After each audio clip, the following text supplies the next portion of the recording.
Faction X had no mechs. One targeted Silas. White City, Chapter 5. They left before dawn. 14 people. Rustbrook didn't have an army. Jarek was waiting outside the gate with a rifle across his back that was slightly too large for him. "No," Silas said, immediately. Jarek blinked. "You didn't even hear what I was going to say. You want to come. I can help." "No." Jarek's jaw tightened. "I was there during the second battle." "Which is exactly why you're staying here." For a moment, Jarek looked like he might keep pushing. Then he nodded once. Too quickly. Too easily. Garrett's staging area was 2 hours southeast. Temporary structures, supply caches. Enough people to matter, not enough to be a fortress. The kind of target that rewarded speed. They moved in 2 groups. Kala took the eastern approach, with 6 people. Her infiltration specialists and 3 of Rustbrook's steadiest fighters. Silas took the western approach with the rest. Trapper ran the perimeter, keeping the exits covered. Harland was with Silas. His arm had healed, mostly. Better than anyone had expected after the mech outpost expedition. It still hurt when he pushed it too hard. He didn't mention it. They reached the staging area as the first light came up. Silas wiped sweat from his eyes with the back of his hand. The morning was still cool. His body hadn't noticed. It was smaller than Silas had expected. Not a weakness. Garrett had always been efficient, had never wasted resources on appearance. But it meant fewer people than the patterns had suggested. Either Garrett had moved personnel, or he had expected company. It didn't really matter. Kala's signal came at the agreed time. 3 short, 1 long. The sequence that meant in position and the approach is clear. Silas looked at his group. They looked back at him. He moved. The fighting was fast and close, and entirely unlike defending. Defending was patience. This wasn't. Everything moved at once. Targets appeared and disappeared. Decisions lasted seconds, sometimes less. Kala's group hit the eastern side at the same moment Silas hit the west, and the staging area folded in on itself. Not panicked. Faction X didn't panic. The defenders suddenly uncertain which direction to face. Garrett appeared at the center of it. Not fighting. Organizing. Garrett was already moving through the camp, redirecting people, closing gaps, pulling scattered groups toward cover. The first shock of the attack had barely passed, and he was already rebuilding order from it. Silas watched him do it. Garrett looked up.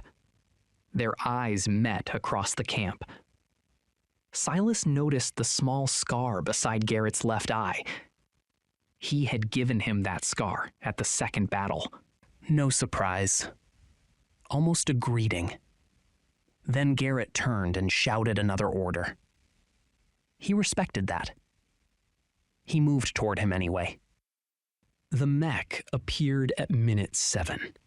Not from the tree line, from the ground, rising out of a concealed bay that none of Elmet's maps had shown.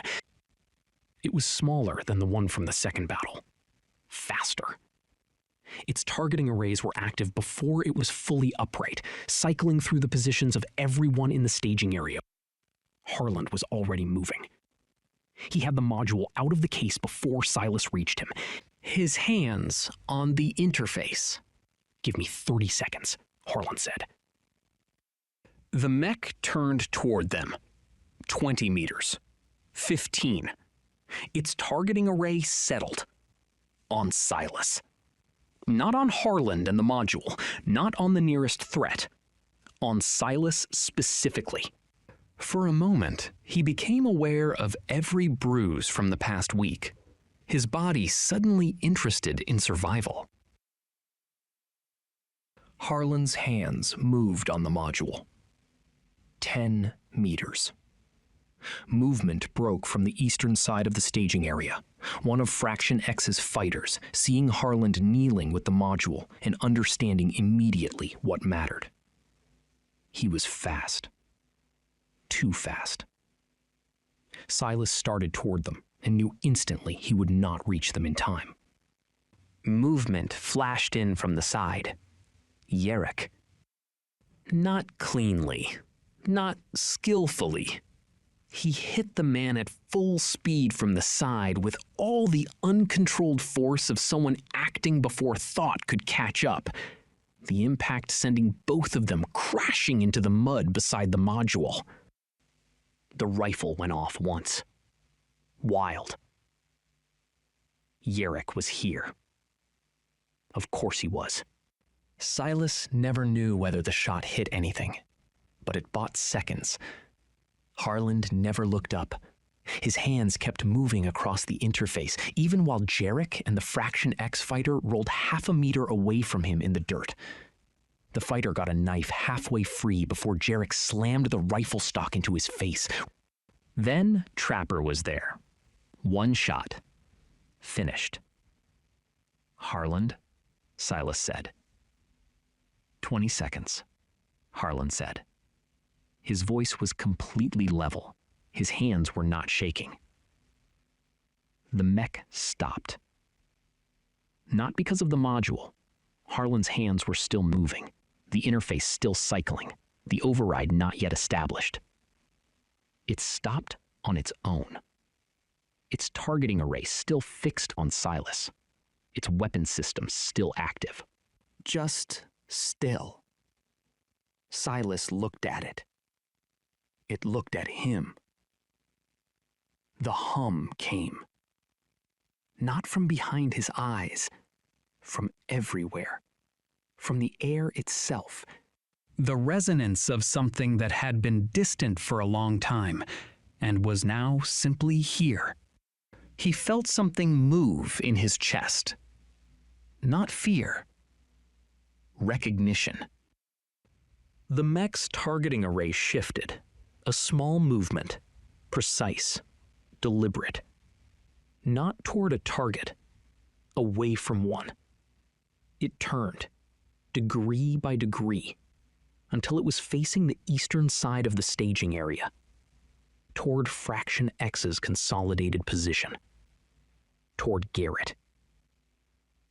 It fired once. Not at Garrett, above him, into the structure behind the position, a controlled shot that brought the roof down without touching the people beneath it. Fraction X broke. Not all of them. Garrett held some of them, his voice carrying across the noise, steady and controlled even now. Then the mech turned back to Silas. Looked at him. The hum held for 3 more seconds. Then it stepped back. 1 step. 2. It lowered itself back into the concealed bay. The door closed over it. Gone. The staging area was quiet. Only then did he realize his hands hurt. The skin across his knuckles was split. He couldn't remember when it happened. Harland was standing beside Silas with the module in his hands, and his mouth slightly open, and his eyes on the place where the mech had been. "I didn't do that," he said. "No," Silas said. "The module wasn't... I hadn't established the link yet. It wasn't responding to the module." "No," Silas said. Harland looked at him. Silas looked at the closed bay door. He had no explanation for what had just happened. Across the staging area, Kala was moving through the aftermath, her people fanning out, doing what needed doing. She looked at Silas across the distance. Her face was doing the thing it rarely did, the controlled expression slipping for just a moment before she put it back. She had seen it. She had seen what happened, and she had understood what it meant. And she had put her face back together in about 2 seconds, because that was what Kala did. But she had seen it. Trapper appeared at Silas's shoulder. He looked at the bay door, at the module in Harland's hands, at Silas. He said nothing. Jarek was sitting against one of the collapsed support beams a few meters away, with blood running down the side of his face from somewhere above the eye. He looked pale, shocked more than hurt. Harland crossed to him slowly, still holding the module. Looked down at him for a moment. "That was stupid," Harland said. A pause. "Good," he added, "but stupid. Particularly good for someone who was supposed to stay behind." Jarek laughed once, mostly because he was still alive. That was almost worse than anything he could have said. Garrett was gone. Not dead. Gone. Silas had known he wouldn't be there when they looked. The man was too careful to be caught in a collapsing position. He had moved when the mech fired. They found the staging area's supply caches, took what was useful, burned what wasn't. Kala ran it efficiently. Tomas cataloged. Harlan stood to the side and looked at the module, revising everything he thought he understood about what he had built. Silas stood at the edge of the staging area and looked southeast, toward White City. The hum was different now. Not stronger, not weaker, different in quality. The way a sound was different after the thing making it had moved closer, more present. The feeling of being listened to had shifted into something else, like being answered. Orianthe appeared beside him. He hadn't seen her move. She had been at the back of the group the entire operation, present, watching, not fighting. Now she was here. He looked at her. Her face was the most open he had ever seen it. Not happy, not quite. The expression of someone who had been bracing for one outcome for a very long time and had just watched something different happen and hadn't yet worked out what to do with that. "It recognized you," she said. "Yes," he said. "Not the module, not the override." She paused. "You." "Yes." She was quiet for a moment. "The others," she said carefully. "The ones before you. The ones OTEC marked." She stopped, started again. "They were afraid of it. When it came close, when the hum was strong." She looked at him. "You weren't." Silas thought about the moment. The mech 10 meters away. The hum everywhere. The thing in his chest that had moved. "No," he said. "Why not?" she said. He looked at White City's direction on the horizon. "Because it felt like something I recognized," he said. "Not something coming at me." He paused. Something coming back. Orianthe looked at him for a long moment. Then she looked at the horizon. Whatever she was thinking, she kept it. But her hands, Silas noticed, had stopped being still. They were shaking slightly. Not from fear. From something older than fear. Something that might have been called relief. They came back to Rustbrook in the early afternoon. Dust coated their clothes. Smoke clung to them. Nobody looked like they had won anything.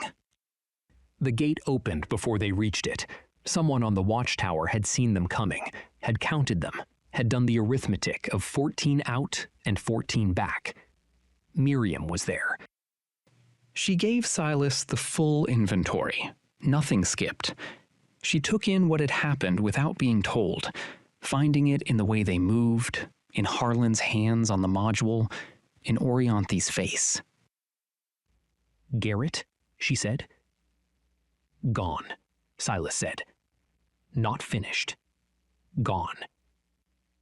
Miriam nodded once. "And the rest?" she said. Silas looked at her. "Tonight," he said. "I'll tell you everything tonight." Miriam held his gaze